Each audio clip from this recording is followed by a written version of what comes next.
शांति आध्यात्म प्रेमी भाई भौणी मानकु आज गोटे टॉपिक विषय कहवाई जाऊँगी ता ना है स्व परिवर्तन पाई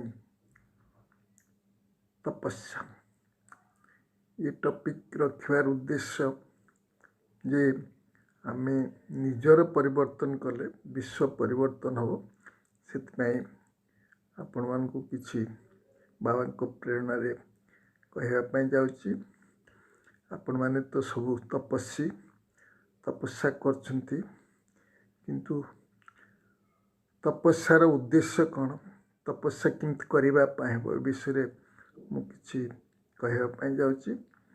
अच्छा तेणु आपण माने देखंतु आमे समस्ते वेद उपनिषद आमर भारतीय दर्शन शास्त्र सम्मान दो।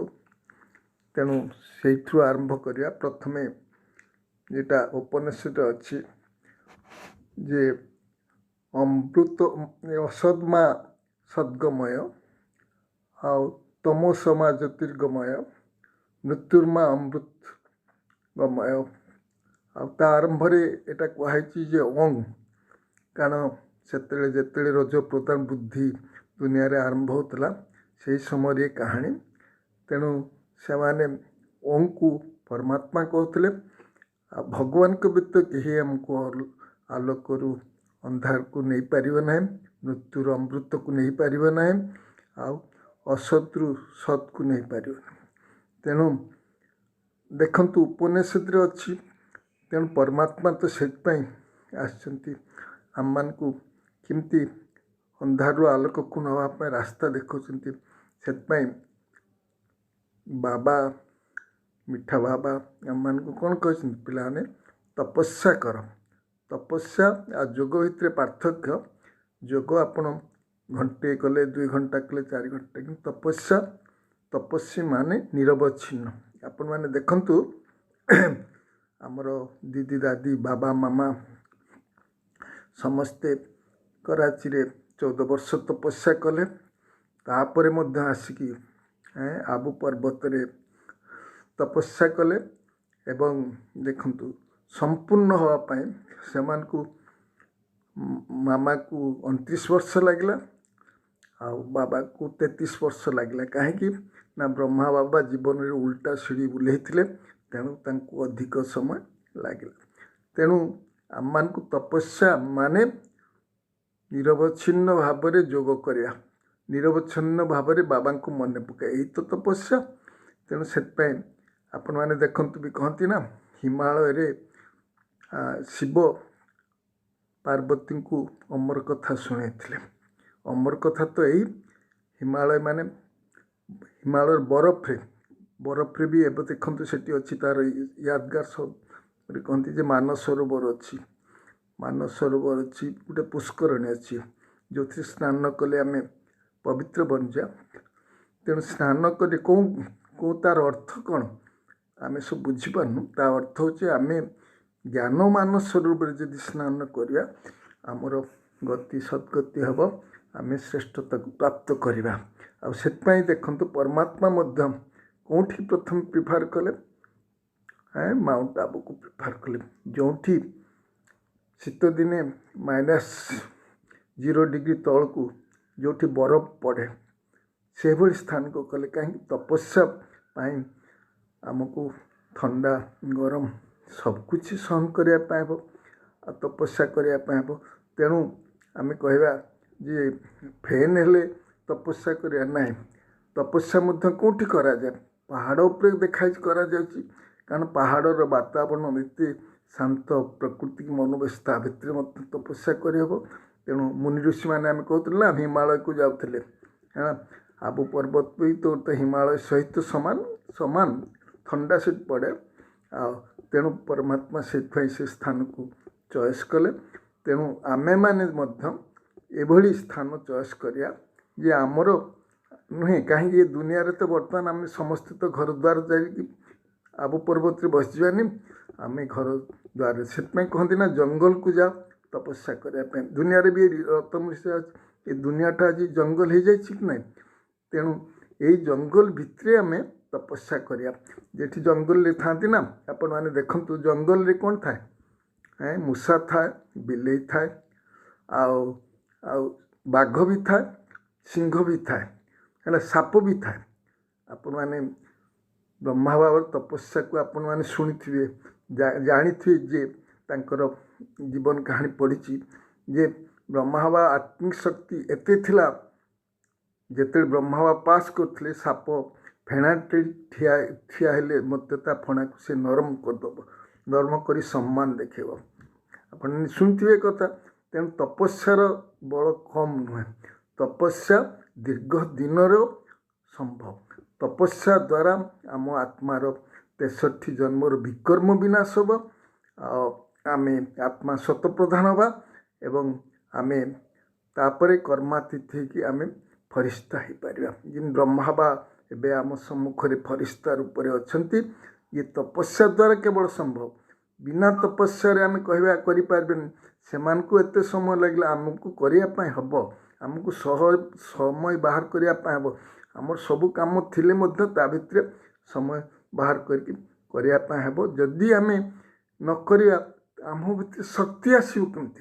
ତେଣୁ ସେଥିପାଇଁ ଦେଖନ୍ତୁ ବାବା ଆମମାନଙ୍କୁ କହୁଛନ୍ତି ଇଏ ଦୁନିଆରେ ସବୁ ରହିଛି, ସବୁ ଏଇ ବାତାବରଣ ରହିଛି। ଆଜି ଦୁନିଆରେ କ'ଣ ହେଇଛି? ସବୁ ପ୍ରକାର ରହିଛି। ଆଉ ଆପଣମାନେ ଦେଖନ୍ତୁ ତପସ୍ୟା ବଳରେ ଯେମିତି ବାବା କହିଲେ ଶିବ ଶକ୍ତି ଯେଉଁମାନଙ୍କୁ ଦେଖାଇଛି, ଦୁର୍ଗା ଦେଖାଇଛି, ଆପଣ ଦେଖନ୍ତୁ ଜଗଦମ୍ବାକୁ ଦେଖାଇଛି, କାଳୀକୁ ଦେଖାଇଛି। ଏମାନେ ବି ତ ଶିବ ଶକ୍ତି କୁହାଯାଏ। ଜଗଦମ୍ବା ବାଘ ଉପରେ ଚଢ଼ିଛନ୍ତି। ବାଘ ଭଳିଆ ସଂସ୍କାରକୁ ସେ ମାନେ ସମ୍ଭାଳ କରିଥିଲେ, କଣ୍ଟ୍ରୋଲ କରିକି ତାପରେ ବିଜୟ ପ୍ରାପ୍ତ କରିଥିଲେ।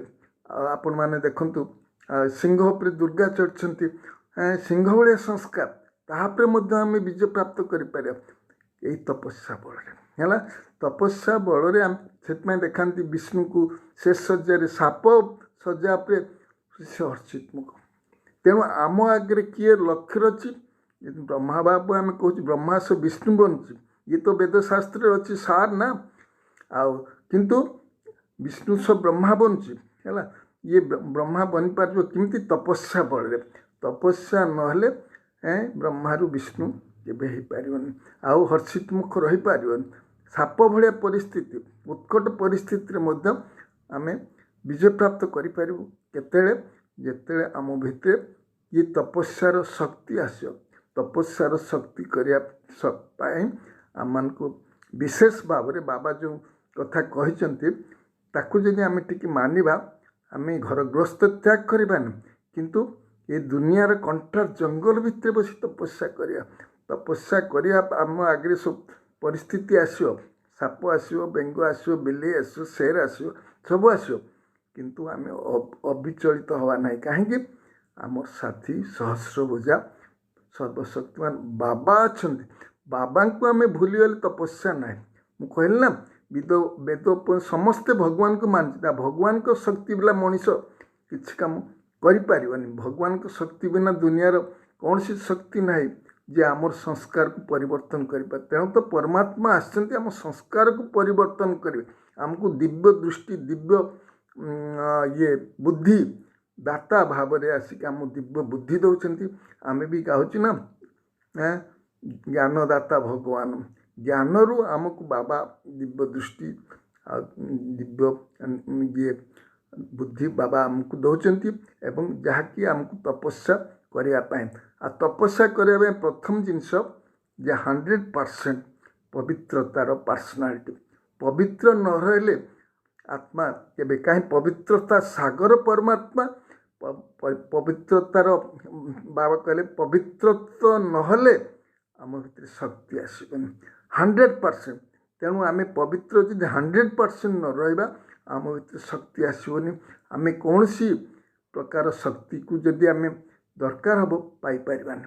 ତେଣୁ ପବିତ୍ରତା କଲେ ଯେମିତି କହନ୍ତି ନା, ଆତ୍ମାର 7 ଗୁଣ, ଶାନ୍ତି, ପ୍ରେମ, ଆନନ୍ଦ, ସୁଖ, ଏସବୁ ଆସିପାରିବ। ଶକ୍ତି ଆସିବ ଲାଷ୍ଟରେ କେତେବେଳେ?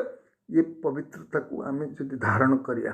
ତେଣୁ ସେଥିପାଇଁ ଆପଣ ଦେଖନ୍ତୁ ଇଏ ପବିତ୍ରତା ତ ନିହାତି ଦରକାର।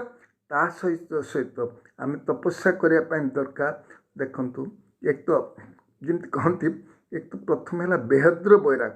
ମୁଁ ଏ ଦୁନିଆରୁ ମରିଯାଇଛି, ମୋ ପାଇଁ ଦୁନିଆ ନାହିଁ। ମୁଁ ଦୁନିଆରେ ଯଦି ମୋର ସମ୍ବନ୍ଧ ସମ୍ପର୍କ ଭିତରେ ରହିବି, କିନ୍ତୁ ମୁଁ ମରିଯାଇଛି। ଆପଣ ଯଦି ତା ଭିତରେ ରହିକି ଆପଣ ଦୁନିଆରେ ନ ମରିବେ, ଆପଣ କେବେ ତପସ୍ୟା କରିପାରିବେନି। କାରଣ ଆପଣଙ୍କୁ ଦେଖନ୍ତୁ, ସମସ୍ତେ ଆଜି ଆସିଛନ୍ତି ଆପଣଙ୍କର ହିସାବ କିତାବ ନେବା ପାଇଁ। ସମସ୍ତେ ଆଜି ଆସିଛନ୍ତି ଯେଉଁମାନେ ଆପଣଙ୍କ ପରିବାର ଅଛନ୍ତି, ସମସ୍ତେ ହିସାବ କିତାବ ନେବେ। ସମସ୍ତଙ୍କୁ ସନ୍ତୁଷ୍ଟ କରିବାର ଅଛି, ସନ୍ତୁଷ୍ଟ କରି ଖୁସି ରଖିବାର ଅଛି, ତେବେ ଆପଣ ତପସ୍ୟା କରିପାରିବେ। ତେଣୁ ଇଏ କହିବାର ଉଦ୍ଦେଶ୍ୟ ହେଉଛି ଯେ ଆମେ ସବୁବେଳେ ସନ୍ତୁଷ୍ଟ ରହିବା। ସବୁ ପରିସ୍ଥିତିରେ ଯଦି ଆମେ ସନ୍ତୁଷ୍ଟ ରହିବା, ନିଜେ ଖୁସି ନ ରହିବା, କାରଣ ଭଗବାନ ଆସିଛନ୍ତି, ଏ ଖୁସି ଆଉ କେଉଁ ଜନ୍ମରେ ମିଳିବନି, ଏ ଶକ୍ତି ଆଉ କେତେବେଳେ ମିଳିବନି।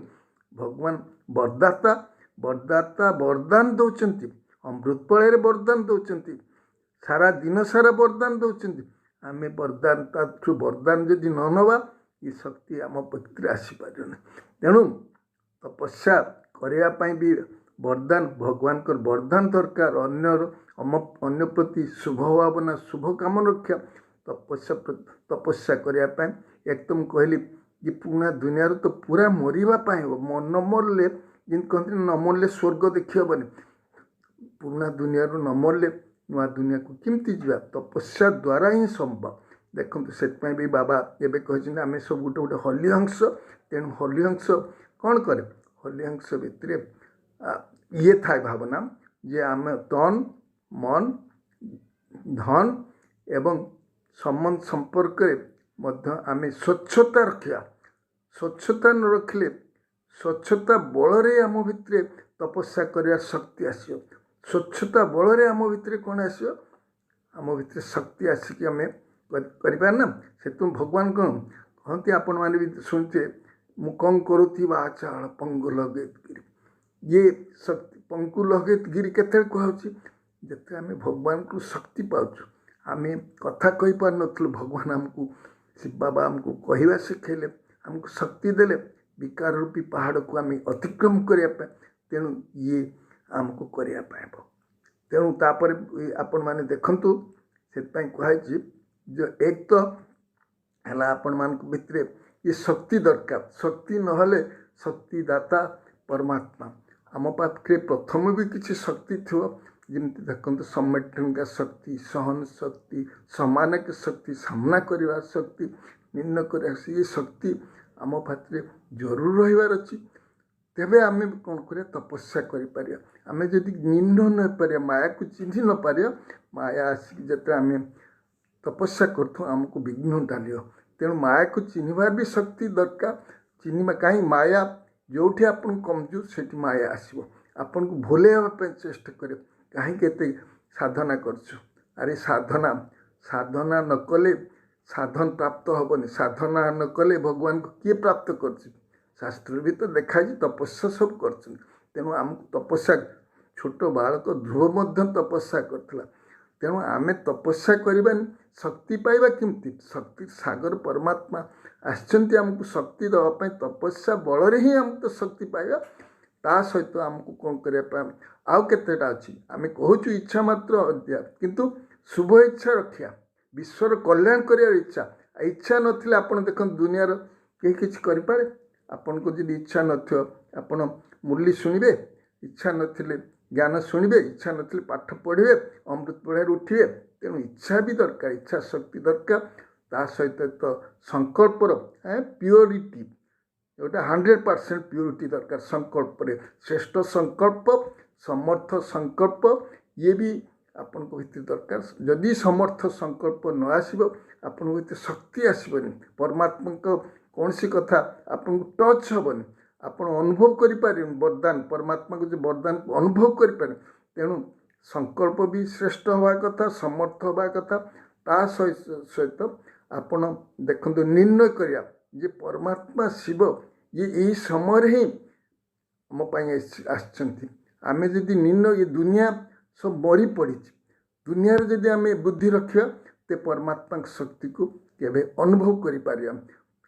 ପରମାତ୍ମା ଶକ୍ତିକୁ ଆମେ ଅନୁଭବ କରିବା ପାଇଁ आमको कौन करने ना एक परमात्मा को लगन रे मगन रहा तपस्या करने समय संकल्प सबू आम बुद्धि एक तपस्या रखापी हे ता सहित आपण मैंने निर्णय तो करें जे एक परमात्मा कारण निर्णय न कले आपण भितर आसो मुझे ये तेणु निर्णय शक्ति भी गोटे बहुत बड़ शक्ति ता सहित सहित आप देखु त्यागर शक्ति कम नहीं त्याग वृत्ति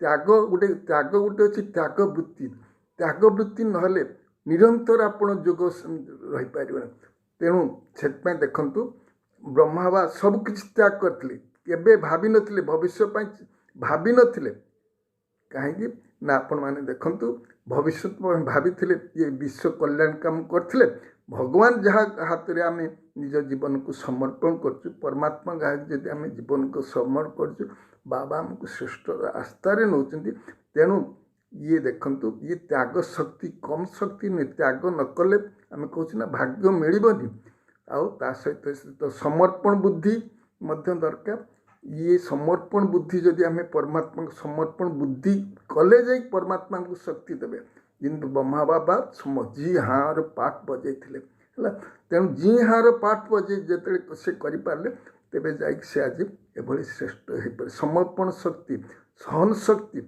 है ये गोटे गोटे आप देखते ये भी दरकार आम भितर सहन शक्ति भी कम नुहे ब्रह्मा बाबा केते सहन करते आपण मैंने तो सब शुणी जे खेदिरपुर सम्राट थिला सी गोबर गोला तैयारी करथिला रास्ता पिला माने भलरे आसीबा पई रास्ता तैयारी करथिला कर्मयोगी भी करथिला कर्मयोगी भी हमको हवा पाइबो कर्मयोगी सहित ये तपस्या मध्य करिया पई पड़ो ता सहित देखंतु आपण मान आ गोटे कहूँ प्रेमर शक्ति माने परमात्मा को सहित सर्व संबंध आपण को जोड़िया पाइबो सर्व संबंध जोड़िले आपण माने शक्ति पाइबे आ परमात्मा को कौन प्राप्ति मिली आपण मैंने देखंतु अज्ञान काल में बाबा हमको कल्याण करथिले बाबा हमको हेल्प करथिले आमे से शक्ति पाई आज बलवान हो आज बंचीचु दुनिया रे कौन पाई परमात्मा को आशीर्वाद आम प्रति थिला आमे कल्प पहले बाबा बांकर मददगार बच्चे तेणु बाबा हमको सबु बेले मदद करछंती सबु बेले रास्ता देखुछंती आमे जदि ताकु टच बुद्धि न आसीबो जे ये भगवान मोर मोर जदि आमे कहलु ते मोर रे आमे कौन कर फसिलु मेरा मेरा तेणु जदि आमे सब तेरा तेरा कर दो परमात्मा प्रति आपण देखिबे कौन सी जिनस कष्ट ने मु जते कहली मु जते करदेली मु कहली माने अभिमान आसले आपण अपमान तपस्या रे अभिमान रो प्रश्न ना आउ तपस्या पे आ गोटे शक्ति है जे कहली सहन शक्ति है संतुष्टता शक्ति हर परिस्थिति रे ये संतुष्टता शक्ति रहिबो संतुष्टता जिम कहते ना फाउंडेशन जार घर फाउंडेशन जदि बाली रही तो केते भूसुल पड़ो संतुष्टता 3 सर्टिफिकेट ने आत्मा ठू परमात्मा ठू आ सर्वशक्तिमान ए समस्त को आपण को परिवार ब्राह्मण परिवार लौकिक हो अलौकिक परिवार समस्त को अपन 3 सर्टिफिकेट नेबे आ सर्टिफिकेट नेले आपण देखिए आपण भीतर शक्ति आसो ता सहित आपण माने देखंतु जे मैत्री शक्ति जे निंदा करिवो ताकु जति आम गଳାର गुणर माला दबा तार पुष्पर माला दबा सी निंदा कला बोला मध्य आपण मित्र पड़ तेणु ये कहबार उद्देश्य आपण जोग करने ये आवश्यक ता सहित सहित आपण मैंने देखंतु बाबा जी कहते जोग कही ना जोग 4 घंटा 8 घंटा जुग ये निरंतर जुग जहाँ को कहते तपस्या निरंतर जुग एक बाबा को एक बुद्धि रे एक बाबा जदि दिन रे आम भीतर व्यर्थ संकल्प आसो तेरे बाबा शक्ति मिलनी तेणु व्यर्थ संकल्प नसे सब बेले आपण माने जो बाबा आमको सम्मान देते बुद्धि रखंतु मास्टर सर्वशक्तिमान देते आमको देख तुम्हें मोर नूरे रतन कहते मस्तक मणि कहते ये सब सम्मान को जदि आपण माने मन रखिए तपस्याटा बहुत सहज हो ता सहित सहित आपण माने देखंतु जे जदि आम ये सब करिपारिया ता सहित बाबा कौन कहते एकाग्रतार शक्ति दरकार एकाग्रतार शक्ति दरकार एकांतवासी दरकार एकानामी दरकार एक बाबा को आम ଯୋଗ କରିବାର ଏକାନମୀ ସବୁବେଳେ ଏକ ବାବାଙ୍କ ବ୍ୟତୀତ ଦୁସରା କେହି ଆମକୁ ଶକ୍ତି ଦେଇପାରିବନି। ଆମେ ଯୋଗ କରିପାରିବାନି। ତେଣୁ ଇଏ ଶକ୍ତି ବି ଦରକାର। ଆଉ କ'ଣ କରିବା କଥା, ଇକୋନୋମି ଆମେ ଯୋଗୀର କ'ଣ କହନ୍ତି, ଯୋଗୀ ସାଧାରଣ ଯୋଗୀ ଯେମିତି କହୁଥିଲେ ଆଗରୁ ଯୋଗୀମାନେ ଯେଉଁମାନେ ଥିଲେ ସେମାନେ ଗୋଟେ ଘରୁ ଖାଦ୍ୟ ଆଣିକି ତୋଳୁଥିଲେ।